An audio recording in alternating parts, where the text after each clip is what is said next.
Hi friends, welcome back to Karyampudi'sVlog. ఈరోజు summer special ice cream అండి. అసలు ice cream అంటే ఇష్టం లేని వాళ్ళు ఎవరన్నా ఉంటారో చెప్పండి. అది సమ్మర్లో చిన్నవాళ్ళ నుంచి పెద్దవాళ్ళ వరకు ఐస్ క్రీమ్ అంటే చాలా చాలా ఇష్టపడతారు. ఎందుకంటే బయట వేడిగా ఉంటుంది, చల్లగా కూల్గా తింటూ ఉంటే చాలా మజాగా అనిపిస్తుంది కదా. అయితే మనం బయట కొనాల్సిన పనే లేదండి. మన ఇంట్లో ఎంత ఈజీగా చేసుకోవచ్చో మీ శ్రీదేవి చూపించేస్తుంది. అయితే ఇంట్లో ఇంత ఈజీనా అంటారు చూడండి నా వీడియో చూసిన తర్వాత. ఇక లేట్ చేయకుండా మన వీడియోలోకి వెళ్ళిపోదాం. అయితే నా ఛానల్ కొత్తగా చూసేవాళ్ళు ముందుగా సబ్స్క్రైబ్ చేసుకోండి. పక్కన బెల్ ఐకాన్ వస్తుంది, క్లిక్ చేశారనుకోండి ఆల్ ఆప్షన్ వస్తుంది. క్లిక్ చేస్తే నా వీడియో నోటిఫికేషన్స్ అన్నీ మీ ముందుగా కనిపిస్తాయి. ఇక మన వీడియోలోకి వెళదాం పదండి. ఇప్పుడు ఇంకో స్పెషల్ ఉందండి. ఇది మామూలు పాలు కాదు, కొబ్బరి పాలతో చేసినటువంటి ఐస్ క్రీమ్. అయితే కొబ్బరి లేతది కాదు, ముదురుది కాకుండా మీడియంగా ఉండండి. కొబ్బరిని చక్కగా ఒక బౌల్ తీసేసుకొని దాంట్లో ఒక చిన్న గ్లాసు పెద్ద గ్లాసు మీరు తీసుకున్న క్వాంటిటీని బట్టి వాటర్ యాడ్ చేసి చక్కగా ఫైన్ పేస్ట్ చేయండి. తర్వాత వడకెడితే చిక్కటి కొబ్బరి పాలు మనకి రెడీ అవుతాయి అన్నమాట. మనం ఎంతైతే కొబ్బరి పాలు తీసుకున్నామో అంతే క్వాంటిటీ తోటి మంచి క్రీమ్ పాలు కూడా తీసి యాడ్ చేసుకోవచ్చు. ఎందుకంటే కొబ్బరి పాలు ఎక్కువ రావు కదా, అందుకని 2 రకాలు కలిపి కూడా మనం ఐస్ క్రీమ్ చేసుకోవచ్చు. అది కూడా చాలా బాగుంటుంది. ఓ మందపాటి ప్యాన్లో కొబ్బరి పాలు సేమ్ అదే క్వాంటిటీ తోటి చిక్కటి క్రీమ్ పాలు తీసేసుకొని చక్కగా కలుపుతూ పొంగనివ్వండి. అది పొంగిన తర్వాత మనం ఎంతైతే పాలు తీసుకుంటామో దాంట్లో 1/3 షుగర్ తీసుకోవాలండి, షుగర్ పొడి. అయితే మీకు ఆ షుగర్ కరిగిన తర్వాత ఒకసారి టేస్ట్ చూడండి. ఇంకా మీకు స్వీట్ కావాలనుకుంటే షుగర్ ఇంకొంచెం యాడ్ చేసుకోవచ్చు, ఇబ్బంది ఏం లేదు. అయితే చక్కగా పొంగిన తర్వాత ఈ షుగర్ పొడి అన్నాను కదా, షుగర్ పొడి యాడ్ చేయండి. యాడ్ చేసిన తర్వాత చక్కగా కలపండి. కలిపిన తర్వాత మనం చుట్టూరు అంటుకుంటూ ఉంటుంది కదా పాలు, అది కూడా చక్కగా మనం గరిటెతో తీసేసుకొని ఆ పాలల్లో కలిపేస్తండి. అదంతా క్రీమ్ కదండి, అందుకని చక్కగా దాంట్లో కలిపేసేసుకొని సిమ్లో పెట్టండి. సిమ్లో పెట్టిన తర్వాత మన ఇంట్లో కార్న్ఫ్లోర్ ఉంటుంది కదా, ఆ కార్న్ఫ్లోర్ 1 స్పూన్ తీసుకొని ఒక బౌల్లో దాంట్లో కొంచెం పాలతోటి లిక్విడ్ లాగా తయారు చేయండి, చిక్కటి లిక్విడ్ లాగా.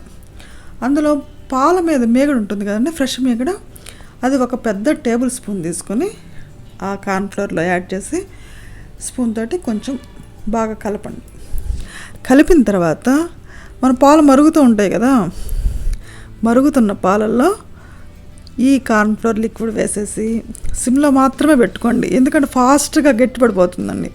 చక్కగా ఉండలు లేకుండా మంచిగా కలపండి. అది కొంచెం చిక్కబడుతుంది.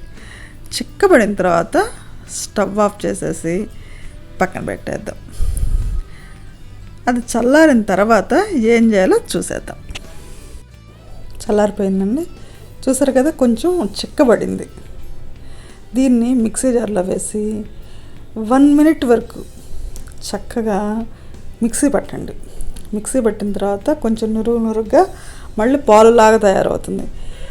ఈ నురుగుగా ఉన్న పాలని ఒక బౌల్లో వేసేసి, అంటే ఎయిర్ టైట్ డబ్బాలో వేసి ఫ్రిడ్జ్లో పెట్టేసేయండి.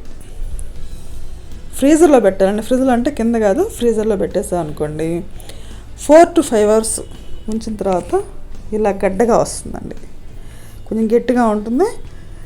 ఇలా ఉన్నదాన్ని మరలా మిక్సీ జార్లో వేసి 1 మినిట్ మళ్ళీ మిక్సీ వేయండి. ఇలా మిక్సీ వేస్తే కొంచెం క్రీమీగా వస్తుందండి. మనకి ఐస్ క్రీమ్లో క్రీమ్ ఉంటుంది కదా, అట్లా వస్తుందన్నమాట, కొంచెం ఫ్లఫ్గా. మరలా అదే బౌల్లో ఈ మిక్సర్ని తీసి ఫ్రీజర్లో పెట్టేసేసేయండి చక్కగా. మరలా 4 to 5 hours లేదనుకోండి సాయంత్రం చేసా అనుకోండి, రేపు మార్నింగ్ ఉదయం చేసి పెట్టనుకోండి, సాయంత్రం పూట చాలా చక్కగా ఆఫీస్ నుంచి స్కూల్ నుంచి పిల్లలు వచ్చిన తర్వాత ఐస్ క్రీమ్ అందిస్తే వాళ్ళ ఆనందమే వేరండి. వాళ్ళ మొహాల్లో 1000 క్యాండిల్ బల్బు వెలిగినట్టు వెలిగిపోతుంది అనమాట. ఏంది మా మమ్మీ రావటంతో ఐస్ క్రీమ్ చేస్తుందని అంత హ్యాపీగా ఫీల్ అవుతారు. ఈ విధంగా ఇంట్లో ఎంత ఈజీనో చూసారు కదా, చేసేసుకోవచ్చు. చూడండి, నేను నైట్ పెట్టాను, మార్నింగ్ చూపిస్తాను. ఇట్లా గుంటగా ఉండే గరిటెతోటి అట్లా తీసారనుకోండి రౌండ్గా వస్తుంది. మనం బయట ఐస్ క్రీమ్ ఎలా ఉంటుందో అలా వస్తుందండి.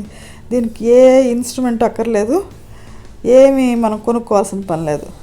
ఇలా తీసి బౌల్లో పెట్టేసేసి కొంచెం డ్రై రోస్ట్ చేయండి కొబ్బరిని. చేసి దాని మీద అలంకరించారనుకోండి, మధ్య మధ్యలో కొబ్బరి పలుకులు తగులుతూ ఉంటే చాలా చాలా టేస్టీగా ఉంటుందండి. దీని మీద డ్రై ఫ్రూట్స్ వేయచ్చు, కానీ నేను కోకోనట్ ఫ్లేవర్ బాగా తెలియాలని ఓన్లీ కొబ్బరి మాత్రమే వేసానండి. మీకు కావాలనుకుంటే డ్రై ఫ్రూట్స్ అయినా వేసి ఇచ్చేసేయండి, ఇబ్బంది ఏం లేదు. మన ఇష్టం కదా, మన ఇంట్లో చేసుకున్నది ఏదైనా వేసుకోవచ్చు. ఈ వీడియో నచ్చిందా? అయితే మీ ఫ్రెండ్స్కి, బెస్ట్ ఫ్రెండ్స్కి, అందరికీ, తెలిసిన వాళ్ళందరికీ షేర్ చేయండి. మరోసారి మంచి వీడియోతో మీ ముందు ఉంటాను. మంచి మంచి రెసిపీస్ కోసం నా ఛానల్ని విజిట్ చేయండి.